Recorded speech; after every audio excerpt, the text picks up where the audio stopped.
বন্ধুরা, আজকে আমি আপনাদের এমন একটা সত্য ঘটনা শোনাবো যা শুনলে আপনাদের গায়ের লোম খাড়া হয়ে যাবে। আমাদের গ্রামের সেই পুরানো বাজারের কথা মনে আছে, যেখানে রাত 12টার পর কেউ যেতে সাহস পায় না? কেন যায় না জানেন? কারণ সেখানে বাস করত ভয়ঙ্কর এক শাকচুন্নি। গ্রামের এক মেয়ে রাত করে বাড়ি ফিরছিল। তার হাতে ছিল একটা লণ্ঠন। সেদিন ছিল ঘোর আমাবস্যা। হঠাৎ সে অনুভব করলো পেছন থেকে কে যেন তাকে ডাকছে। মেয়েটি পেছনে তাকাতেই দেখলো সাদা শাড়ি পরা লম্বা একটা ছায়া গাছের মগডালে বসে পা দোলাচ্ছে। মেয়েটি ভয়ে জমে গেল। তাকিয়ে দেখলো লম্বা লম্বা নখ, উস্কো খুস্কো চুল, আর উল্টো পা নিয়ে বসে আছে সেই শাকচুন্নি। তার চোখ দুটো আগুনের গোলার মতো জ্বলছে।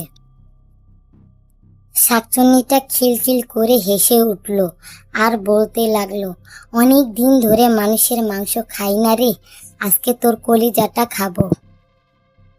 মেয়েটি প্রাণপণে দৌড়াতে থাকে আর শাকচুন্নিটি লাফিয়ে গাছের থেকে নেমে তার পেছন পেছন দৌড়ানো শুরু করছে।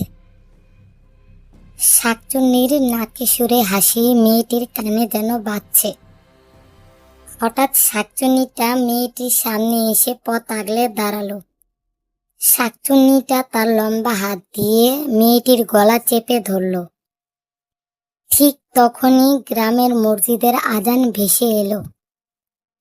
আজানের শব্দ শোনা মাত্রই শাকচুন্নিটা এক বিকট চিৎকার দিয়ে ধোঁয়ার মতো মিলিয়ে গেল।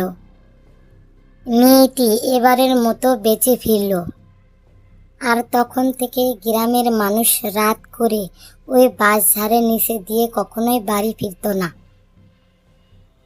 বন্ধুরা, আমাদের ভিডিওটা যদি ভালো লাগে তাহলে আমাদের চ্যানেলটা সাবস্ক্রাইব করবেন আর একটা লাইক দিবেন। ধন্যবাদ। সবাই ভালো থাকবেন। আল্লাহ হাফেজ।